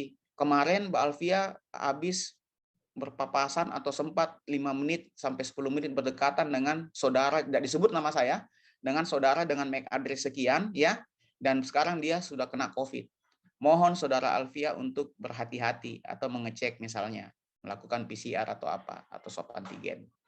Sampai seperti itu mereka. Bayangkan kalau aplikasi ini diwajibkan ke bangsa Indonesia, lebih nyinyir lagi bangsa ini. Aduh, peduli COVID aja yang cuma ngakses GPS, tidak disuruh aktifkan Bluetooth, kita udah ngamuk-ngamuk, udah nggak percaya. Apalagi kalau sampai seperti itu. Nah, apa lagi konsekuensi dengan adanya 5 fitur yang ditawarkan Peduli Lindungi, diminta akses ke hard drive di HP Anda. Kenapa? Karena bisa minta galerinya. Apaan Pak Bayu minta-minta di galerinya? Emang cari apa? Ya kan Bapak Ibu supaya bisa upload foto dan sebagainya. Makanya minta akses ke galeri. Begitu ya Bolvia ya? Sudah install ya? Nah, kan itu minta akses ke galeri. Bukan untuk apa-apa. Bukan. Wah, nanti kalau itu data bank saya bisa bocor. Ngapain? Bukannya kalau pakai mobile banking itu ada server khususnya. Itu kan secure. Nggak mungkin lah aplikasi bisa masuk ke situ Bapak Ibu. Nggak mungkin. Ya, nggak akan mungkin. Nah, jadi nggak usah khawatir, tidak akan mungkin kecuali kalau Bapak Ibu yang lebay. Nah, kalau seandainya Peduli Lindungi ditanya, siapakah nama ibu kandung Anda? Ini baru kita waspada. Ngapain lu mau tahu nama ibu kandung saya? Itu kan yang dipakai validasi di bank. Kalau kehilangan kartu kredit, kalau mau ganti kan tanya nama ibu kandung, kan gitu ya. Itu ngapain juga nanya ibu kandung? Nah, itu baru kita hati-hati. Yang ini cuma nanya nomor HP. Nomor HP-nya Bapak Ibu ada di mana-mana kok. Di grup aja ada 10 grup, nomor HP-nya Bapak Ibu ada di situ kok. Gimana sih? Gimana mungkin bisa untuk membocorkan banknya Bapak? Nggak mungkin lah. Cuma nama dengan NIK, ya nggak bisa lah. Dalam konteks apa? Ya cuman hati-hati Bapak Ibu ke depan kalau bikin PIN, terutama mobile banking, jangan pakai ulang tahun. Ya namanya brute force itu kadang-kadang memang yang namanya hacker cari duit, ya lihat ulang tahunnya orang. Ya dari ulang tahunnya dicoba-coba, kali-kali aja ulang tahunnya nih. Ya beneran ternyata. Bapak Ibu itu yang maaf, yang apa namanya? yang salah. Bikin PIN itu harus kombinasi dan usahakan jangan tanggal lahir, tanggal apa yang mudah diingat ya. Yang hacker bisa lakukan uji coba gitu. Nah, kurang lebih begitu Bapak Ibu. Jadi Peduli Lindungi nggak usah khawatir ya. Nggak mungkin bisa mengakses data banknya Bapak Ibu, nggak usah khawatir. Nah, terkait bahwa kemarin ada kasus data sertifikat vaksin presiden bocor, ingat deh, di kartu vaksin silakan buka. Bu Alfia, boleh saya tahu di data kartu vaksinnya ada apa? Ada nama, ada NIK, betul ya? Kapan vaksin, betul ya? Mbak Alfia? Betul, ada. Oke, data itu Ya, ada. Terus tiba-tiba data katanya isunya data sertifikat vaksin presiden bocor. Gampang banget saya dapat kalau cuma tempat lahir, NIK, tanggal lahir, kan ada di KPU. Waktu beliau mendaftar di KPU kan ada. Ya NIK-nya ada semua. Terus kok bisa ketahuan kapan vaksin 1, vaksin 2? Bapak Ibu itu kan diberitakan. Dia disuntik aja diberitakan kok. Ya maaf yang waktu itu profesornya mungkin sudah agak tua, kasihannya dan tangannya gemetar gitu kan, agak tremor. Ya, itu kan sampai jamnya, sampai harinya ketahuan. Ya ketahuan lah. Jadi sebenarnya ya terlepas ya, tanpa saya hacking, tanpa saya sebagai orang informatif, tanpa saya hack data Satgas Covid untuk melihat data sertifikat Pak Joko Widodo, Pak Jokowi, data-data vaksin itu saya sudah bisa dapat kok. kapan dia divaksin 1, kapan divaksin 2, NIK-nya ada semua di KPU. Kalau ke NIK tempat lahir, tanggal lahir, umur, agama ada semua kok. Ya, jadi nggak usah, jangan langsung dipercaya bahwa ini terjadi hack. Oh, bahaya nih, data vaksin kita juga dihack. Oke, by the way juga Bapak Ibu, maaf, bukan maksud menyepelekan. Emangnya kalau data vaksinnya Bapak Ibu dihack kenapa emang? Itu kan cuma ada nama, ada NIK. Bisa nggak dipakai bobol bank? Kan nggak juga. Jadi nggak usah terlalu lebay, nggak usah khawatir. Ya, datanya tidak signifikan. Orang mau ngapain? Wah, Alvia vaksin pertamanya, ya Mbak Alvia bulan November 2020. Wah, ini datanya penting sekali nih. Saya mau apakan data itu? Mau diapakan coba Mbak Alvia vaksin tanggal 20. Saya mau apakan data itu? Wah, Mbak Alvia apa namanya? NIK-nya sekian. Iya, saya mau apakan? Jadi nggak usah terlalu lebay ketakutan dengan data-data yang bocor dan seterusnya. Kecuali kalau data bank, nah itu bocor baru Bapak Ibu galau. Ya, kan nggak diminta data ibu kandung siapa, nggak diminta. Biasa juga ada keyword kan yang diminta kalau di bank itu. Bahkan kalau di bank biasa kalau ada kesalahan, saya mobile banking saya tiba-tiba keblokir. Yang ditanya bukan itu lagi, bukan ibu kandung, udah. Terakhir Bapak transaksi pakai apa dan dibayarnya pakai apa? Ayo, gimana caranya coba? Kalau hacking gimana dia tahu saya bayar pakai apa? Saya habis belanja di mana? Mana tahu dia.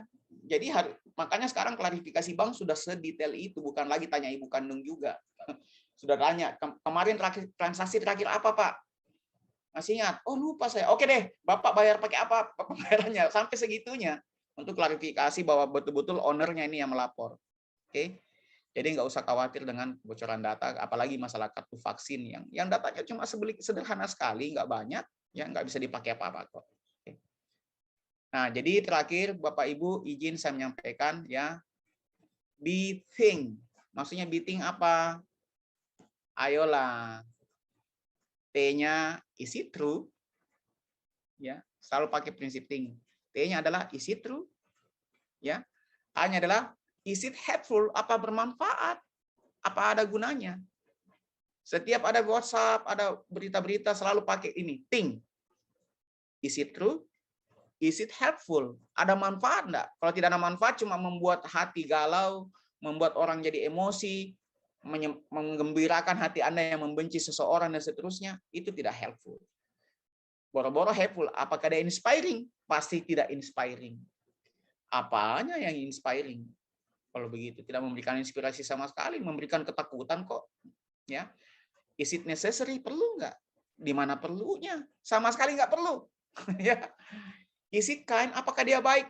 Gimana baiknya? Fitnah. Di mana baiknya Bapak Ibu? Sejak kapan fitnah baik? Ya, dosa.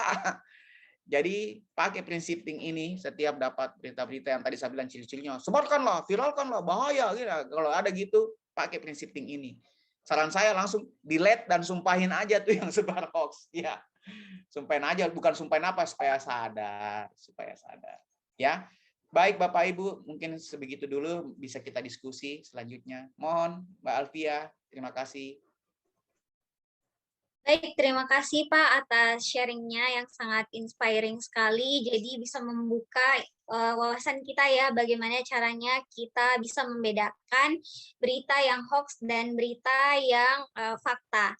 Nah, tadi sudah disampaikan juga oleh Pak Bayu tentang ciri-ciri dari berita hoax itu sendiri dan bagaimana cara kita membedakan mana berita yang benar dan mana berita yang hoax. Nah, Bapak Ibu yang sudah terhubung dengan webinar kita pada pagi hari ini, apabila masih ada yang ingin ditanyakan langsung ke narasumber kita dapat melalui kolom chat maupun di kolom chat YouTube yang saat ini sudah live baik di Kala Group maupun di channel YouTube partner dari Kala Group seperti di YouTube Tribun Timur, kemudian ID Makassar, Atira TV, Satgas COVID-19 Unhas, Umfa Channel, Celebes TV, dan juga Wahda TV. Oke, baik Pak. Di sini ada pertanyaan di channel YouTube Kala Group dari akun Almanuri AM. Pertanyaannya, bagaimana caranya orang awam mengetahui berita hoax atau tidak, terutama orang tua yang sudah bisa pakai sosial media dalam kehidupan sehari-hari. Jadi kita sering banget nih Pak ya, lihat bahwa bahkan orang tua kita di rumah yang mungkin pendidikannya masih, mohon maaf, masih agak kurang ya dibandingkan mungkin dengan anak-anaknya atau orang-orang berpendidikan lainnya, tapi sudah bisa pakai HP, Pak. Nah, bagaimana nih caranya, Pak, supaya orang tua kita di rumah bisa membedakan berita hoax dan berita fakta? Silakan, Pak, Ya. langsung dijawab.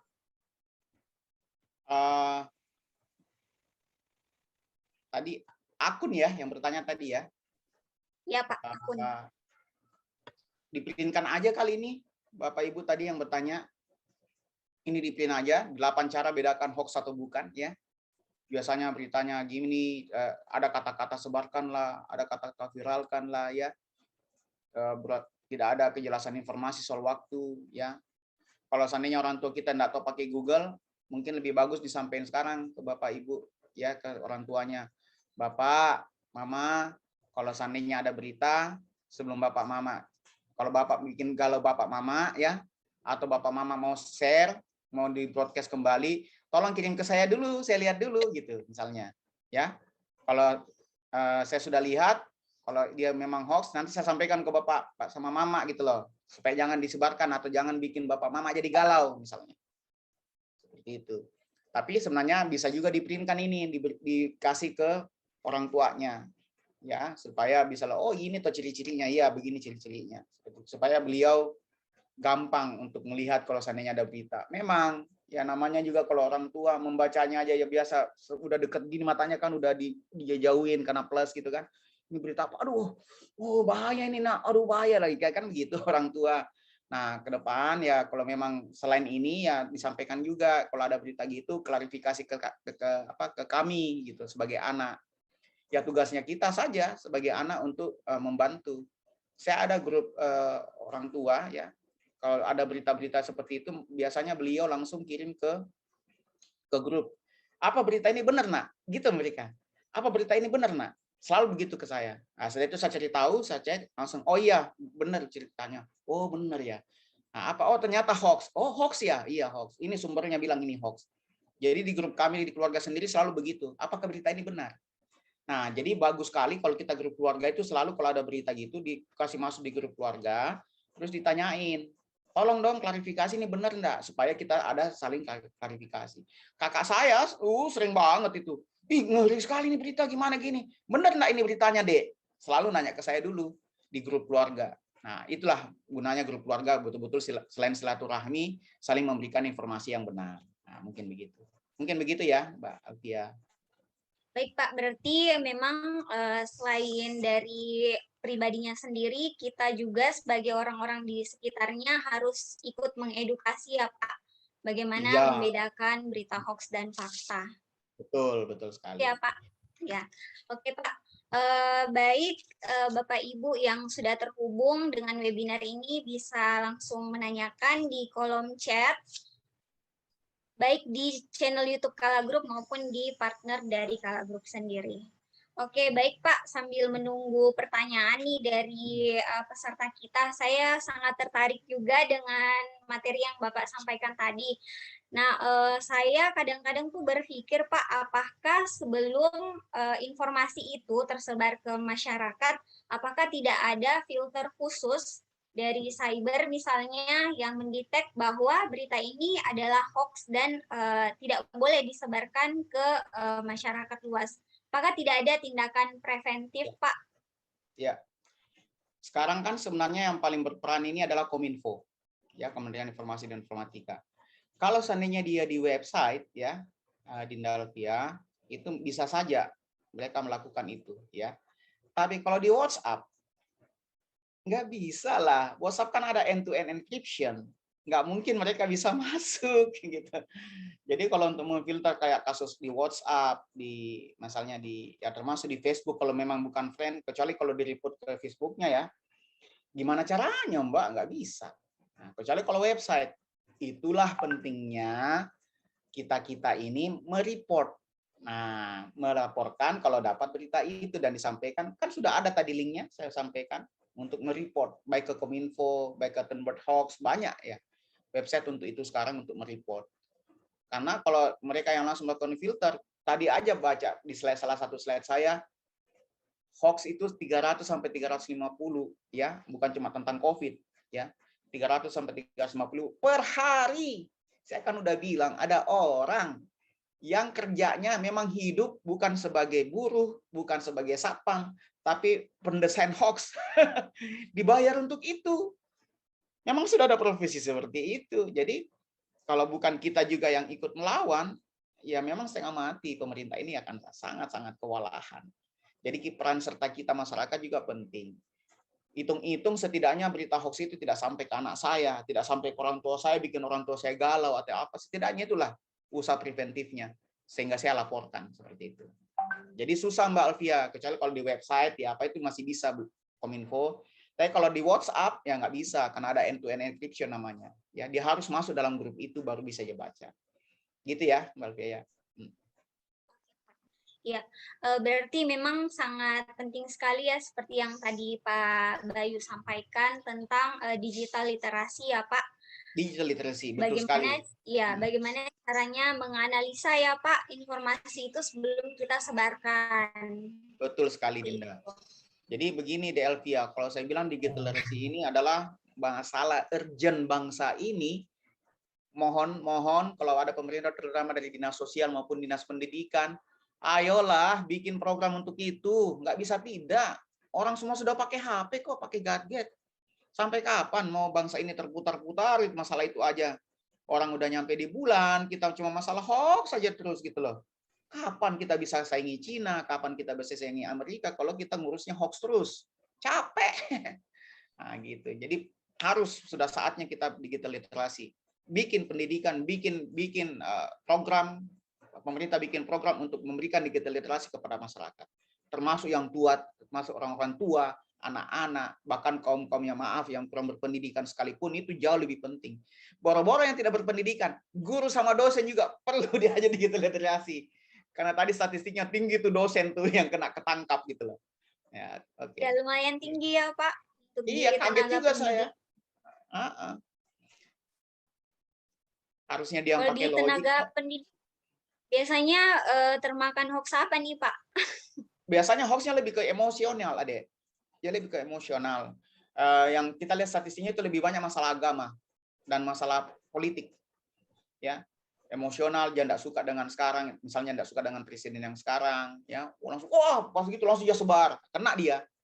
Dia udah logik udah nggak jalan. Jadi secara teori psikolog itu di subconscious di bawah kita, alam sadar kita karena udah benci, ya.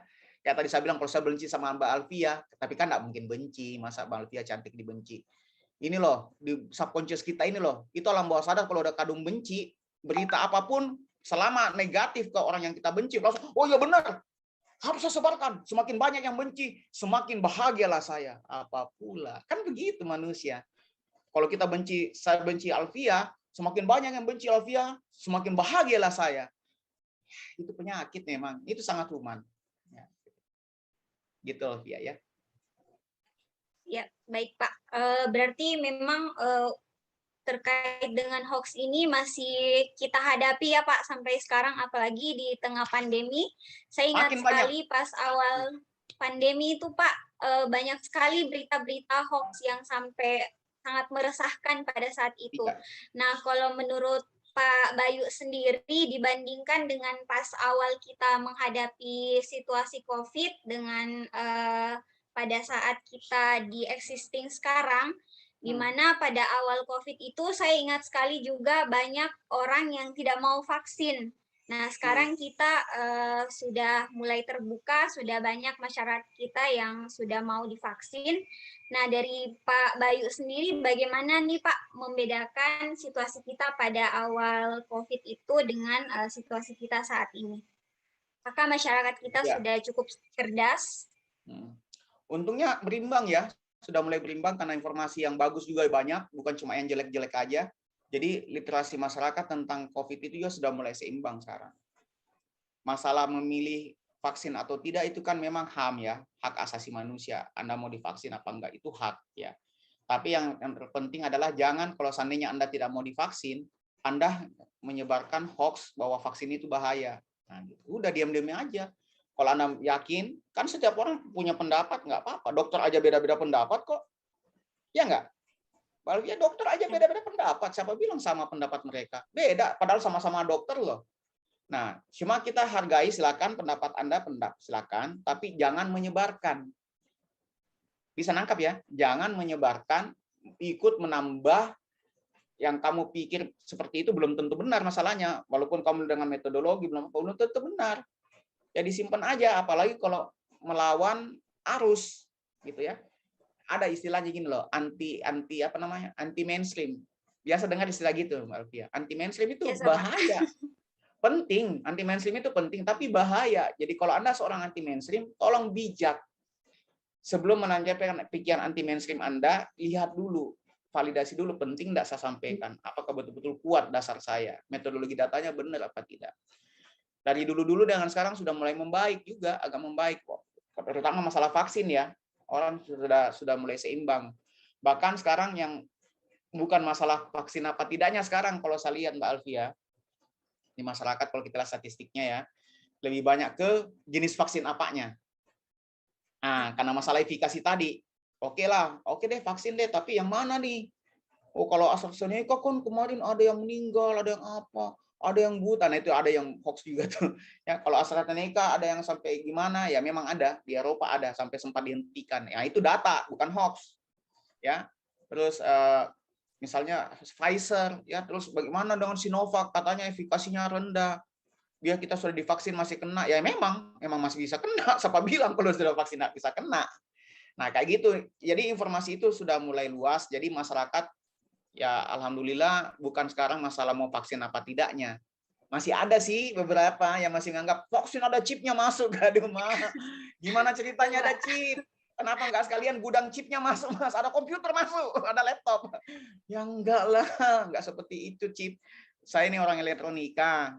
Chip dalam bentuk cairan belum ada, Bapak Ibu. Jadi nggak usah khawatir ada chipnya, insya Allah enggak. Walaupun dia misalnya sekecil apapun, teknologi nanoteknologi kita sampai bentuk cairan enggak, belum dapat, belum bisa kita bikin prosesor seperti itu. Jadi insya Allah enggak. Nah sekarang ya lebih kekhawatiran itu sih, saya pilih vaksin mana nih? Ya, yang efektif yang mana nih? Yang risikonya rendah yang mana nih? Nah, sekarang sudah lebih ke situ. Menurut saya bagus sih.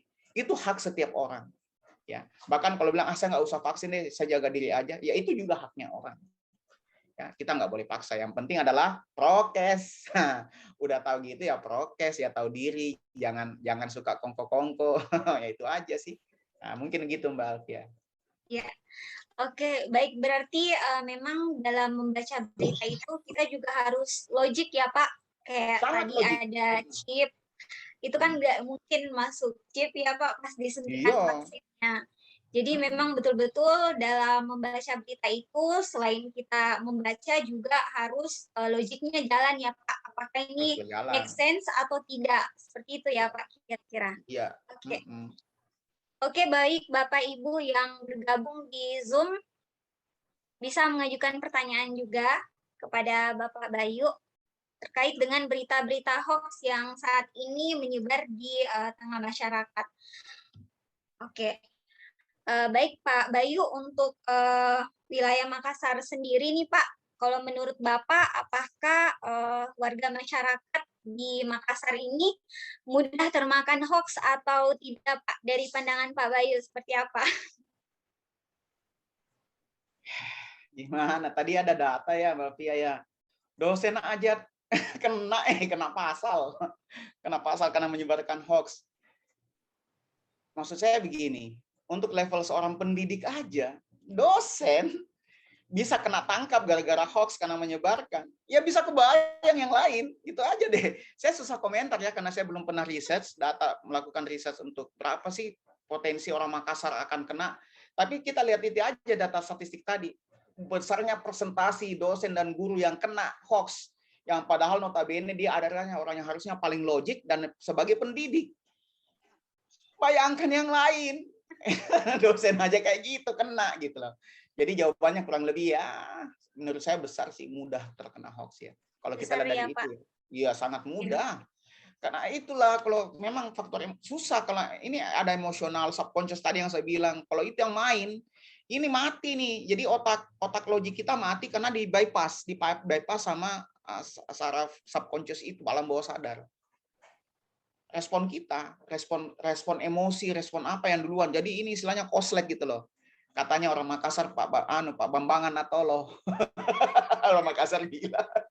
Betul itu Pak Bambangan Natolo, ya tolol, kamu kena tangkap ya tolol. Ya gitu. Nah, mungkin begitu Mbak Alfia. Oke, baik. Jadi masih cukup tinggi ya Pak untuk kita terkena dari dampak berita-berita hoax itu sendiri. Iya, makanya saya sangat hargai kalau grup mengadakan ini ya. Artinya kalau grup punya awareness betapa bahayanya ini di masyarakat, dan memang sangat bahaya. Dan itu sangat tinggi. Tadi statistik tidak bohong. Aduh, saya juga melihat data statistik itu kaget Mbak Alfia. Saya kan cari data sejak diminta jadi pemateri, saya cari data. Kaget saya. Oh my God, mati kita ini bangsa ini kalau begini. Ngeri banget ini. Jadi ya memang harus kita lakukan sesuatu. Saran saya yang tadi ke pemerintah, lakukan digital literasi program secepatnya. Jangan tunda-tunda kalau tidak mau bangsa ini makin hancur. Nah, gitu. Mungkin begitu Mbak Alfia. Baik Pak, tadi kita sudah membahas tentang bahaya dari hoax itu sendiri. Nah Pak, kalau dari sisi orang yang menyebarkan hoax itu, Undang-Undang ITE-nya bisa kena pasal apa sih Pak? Atau apa kira-kira hukumannya Pak buat orang yang suka menyebarkan berita hoax? Ya, tadi dendanya itu adalah maksimum 6 tahun penjara sama 1 miliar rupiah. Lumayan kan? 6 tahun nih. Iya betul Pak. Ngeri kan, maksudnya cuma karena jempolmu, harimaumu itu cuma karena 2 jempol yang lincah ini kamu nyebar, dan ya ketahuan bahwa Anda, ingat, tanpa membuat, menyebar pun sudah kena. Karena Undang-Undang ITE adalah salah satunya mendistribusikan, ada kata-kata itu, mendistribusikan secara elektronik. Jadi kalau kita forward, itu sudah mendistribusikan, kena. Jadi ya hati-hatilah. Maksudnya ya tolonglah pakai logik. Ngapain juga? Saya benci Alfia, makin banyak yang benci Alfia. Saya makin bahagia, ya Allah. Saya kirim sebanyak-banyaknya nih. Ini berita tentang Alfia jelek ini bagus sekali nih, supaya makin banyak yang benci. Gunanya apa, Bung? Aduh, Anda makin sakit. Gitu loh. Itu makin makan dalam istilahnya gitu loh. Bukannya Anda sembuh, Anda malah dapat penyakit. Nah, bisa kena liver. Hati-hati. Nah, ya mungkin kita Alfia. Oke Pak, berarti cukup berat juga ya Pak untuk kasus penyebar hoax ini, bisa penjara 6 bulan dan denda Iya. 1 M. Iya. Seperti itu ya Iya. Pak. Sangat Oke. bahaya. Jadi jangan inilah teman-teman, jangan bilang ini apa? Kita dilarang berekspresi. Tidak dilarang berekspresi. Yang dilarang menyebar hoax, Bung. Silakan berekspresi dengan aturan media. Kenapa? Media sekarang kan tidak ada filter, Anda langsung dilihat sama semua orang. Saya kan sudah bilang, jempolmu adalah harimaumu sekarang. Jadi kalau Anda berekspresi, tolong memakai digital literasi yang benar. Ya, bahwa ingat juga audiens yang membaca itu tidak semua sama pendidikannya, tidak semua sama culture-nya. Jangan merasa bahwa kita sendiri yang hidup di dunia ini, ya enggak. Banyak orang lain. Nah, kalau Anda menulis sesuatu dan tiba-tiba dia tidak nyaman, dia tersinggung dan seterusnya, ya wajar Anda dilaporin, gitu loh. Jadi hati-hati. Ingat, bukan Anda sendiri. Jangan melampiaskan emosi di sosial media. Ya, jangan jadikan sosial media diarimu. Pernah dengar istilah gitu, ya? Sosial Iya media Pak, adalah benar. diariku. Loh, ngapain? Sebar sebar aibmu di sosial media, gimana ceritanya sih? Nah, mungkin gitu ya. Berprestasi ya Pak, Mm-mm. sosial media. Ya. Oke, baik. Kalau Pak Indra sendiri, intensitas penggunaan sosial medianya seperti apa Pak? Apakah Pak Indra sendiri juga aktif di sosial media atau seperti apa Pak? Saya sangat aktif ya. Bahkan sekarang saya bikin channel YouTube ya, itu namanya Gain Knowledge. Sifatnya untuk memberikan informasi edukasi kepada masyarakat. Di situ saya banyak membahas tentang artificial intelligence, ya, saya akan membahas tentang multimedia, macam-macam lah, termasuk juga saya belajar tentang, karena saya selama ini jadi hipnoterapis juga, saya sudah pernah pelatihan, saya akan membahas tentang hubungan yang tadi itu emosi, pikiran dan lain-lain. Saya akan bahas di channel YouTube saya di Gain Knowledge. Sementara lagi di apa namanya? Bukan promosi nih, lagi digarap sama tim saya. Boleh Udah Pak, gitu, sekalian. udah gitu saya masih aktif di Facebook. Setiap kegiatan kayak ini, kegiatan dengan Kala Group, begitu dapat flyer dari Mas Didit kemarin, langsung saya broadcast ke Instagram dengan di Facebook saya. Ya, hal-hal seperti itu sih yang selalu saya lakukan. Kalau saya lagi ngasih materi, saya lagi ngajar, atau tim saya lagi presentasi, saya foto, saya lihat mereka cara untuk membangkitkan jiwa semangat adik-adik yang lagi daring sekarang, yang lagi tidak bisa luring, melihat, oh, kalau pas mahasiswa saya ada yang lagi luring, kelihatan masih pakai masker, mereka presentasi supaya ada rasa gitu loh, oh saya masih serasa di kampus, kayak gitu-gitu loh. Jadi aktif, ya, aktif banget, banget. Tapi saya berusaha supaya informasi yang saya sampaikan itu yang bersifat edukasi. Seperti itu. Kalau tidak, ya dosennya di mana? Jangan sampai saya masuk kalangan dosen yang kena tangkap deh. Logiknya nggak jalan, koslet. Nah, gitu ya. Berarti sosial media juga selain ada sisi negatifnya juga banyak sisi positifnya ya Pak? Iya, tadi di slide Untuk saya kan menyebar informasi. ada sisi negatif saya bahas tadi, ada juga sisi positif. Kan ada ya. Nah, sisi positif itu kan seperti mata pisau. Pisau itu kan dua mata pisau. Anda mau pakai yang mana nih? Yang mau pakai yang jahatnya atau mau pakai yang untuk kebaikan? Sama sosial media seperti itu. Anda memilih memakai sosial media untuk jahat, untuk memakai yang aneh-aneh, ya silakan Anda dapatnya yang aneh-aneh. Tapi Anda memakai sosial media untuk menyebarkan edukasi, ya, menyebarkan semangat, ya Anda dapat itunya. Apa yang kamu lakukan itu yang kamu tuai, kan begitu. Nah, sekarang ya esensinya ya jangan, tidak dilarang sosial media itu. Malah seharusnya kita teman-teman pendidik harus lebih aktif di sosial media menurut saya. Harus lebih aktif supaya bisa mengimbangi hoax tadi. Supaya berita-berita hoax itu terimbangi sama berita-berita yang benar. Nggak boleh diam, nggak boleh diam. Yang bikin banyak hoax adalah orang-orang yang paham, orang-orang yang niatnya baik itu lebih banyak diam. Kan begitu. Nah, sebaiknya teman-teman jangan diam, aktif juga. Gunakan jempolnya bukan untuk harimau, tapi melawan harimau. Gunakan jempol itu untuk yang baik, supaya seimbang. Ya, gitu. Oke, baik Pak. Di sini ada pertanyaan dari Pak Mikail Idris. Pertanyaannya, apakah sudah ada program atau aplikasi yang telah dibuat oleh teman-teman di Unhas nih Pak untuk menanggulangi berita hoax? Nah, kalau ada, bagaimana impact yang telah ada setelah adanya aplikasi tersebut Pak? Iya, alhamdulillah tadi di slide saya sebelum terakhir itu, kalau Bapak Ibu lihat, ada saya kasih lihat bimbingan saya yang sudah bikin deteksi sarkasme dengan deteksi hoax. Ada ya, tadi saya kasih lihat ya, di PowerPoint. Nah, itu kita udah bikin, dan saya sudah minta ke mahasiswanya untuk dibuat APK-nya dan dikasih gratis ke masyarakat. Bentuk kontribusi kami kepada bangsa inilah.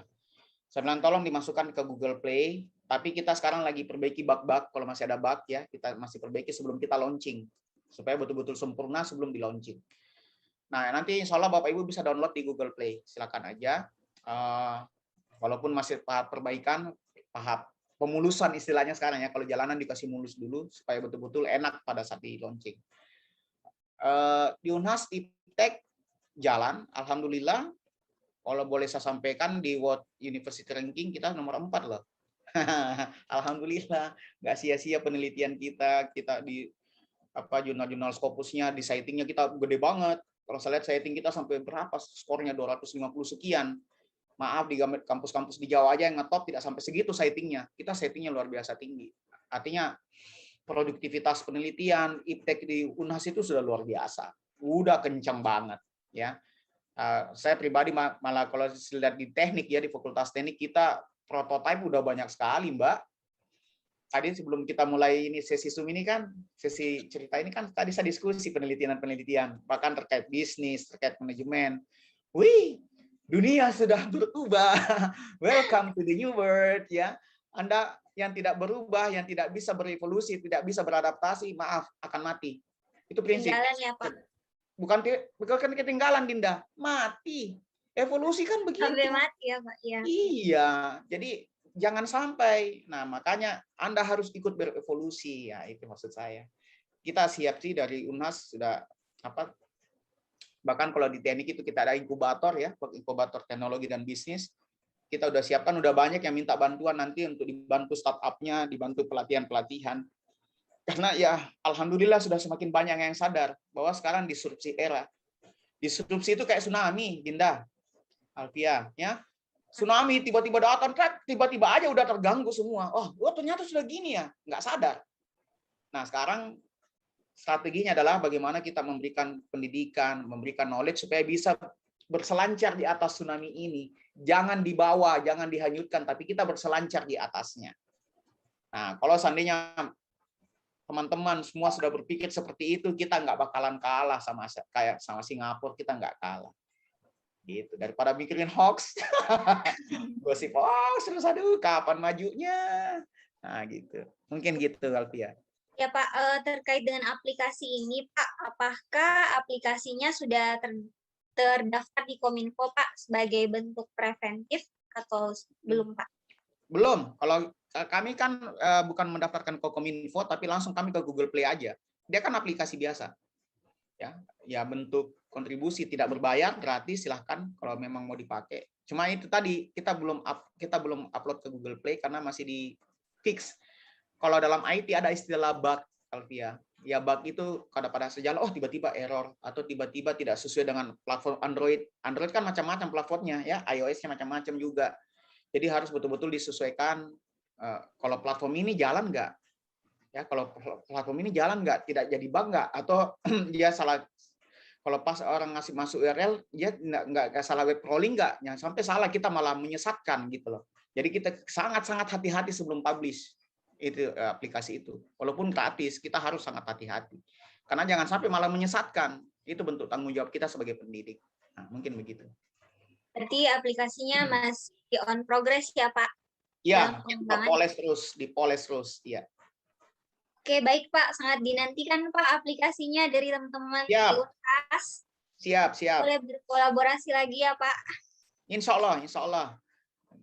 Ya masalah ya banyak sih, masalah manajerial, masalah apa dan lain-lain banyak sih, termasuk masalah industri 4.0 dengan bisnis, ya, dengan bagaimana model manajerial yang sekarang, bagaimana itu big data dengan decision support system.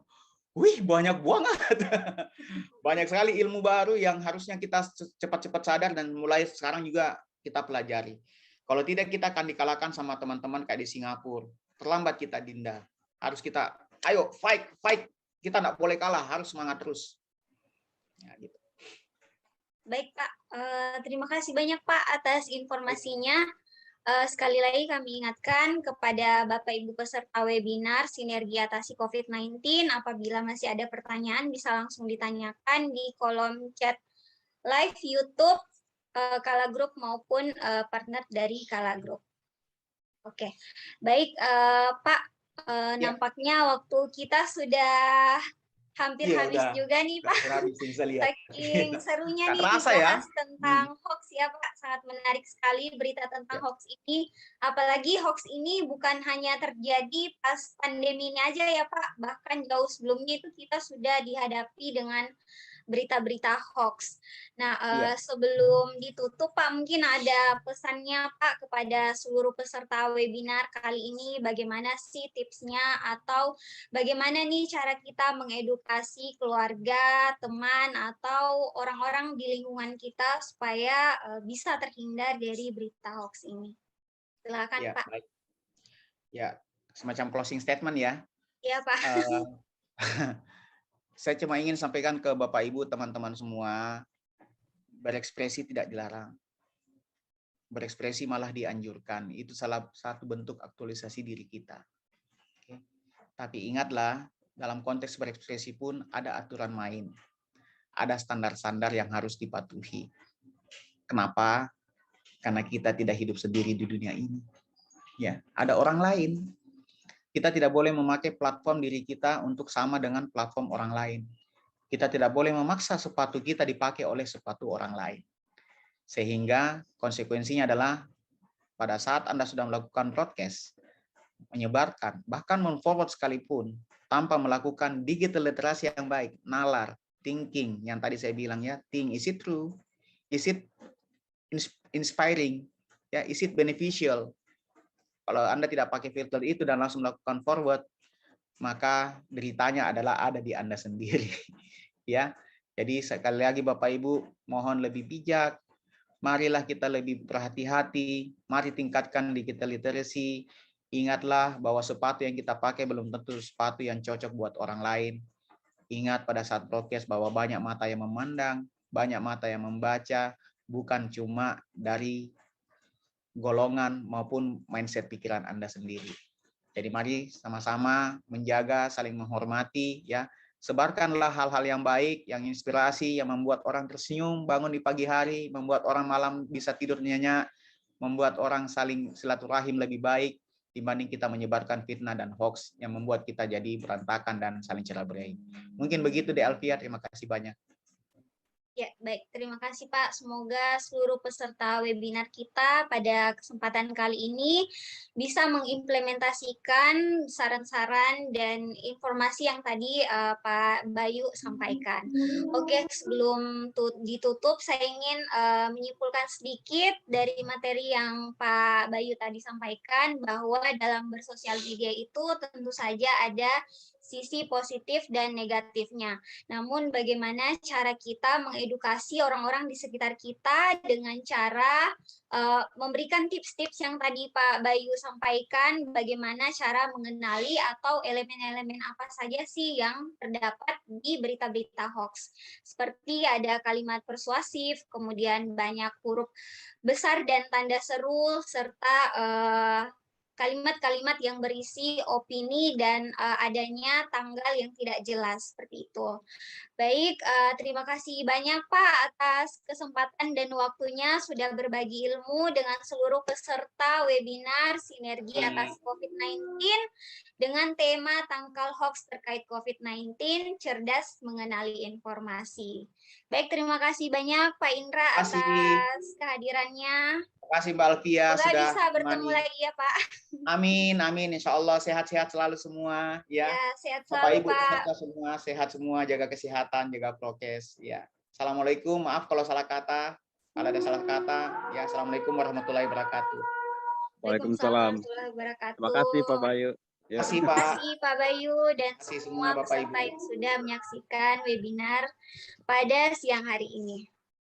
Akhir kata, kami mengucapkan permohonan maaf apabila dalam kegiatan ini ada kesalahan dari kami, dan kami akhiri dengan ucapan wassalamualaikum warahmatullahi wabarakatuh.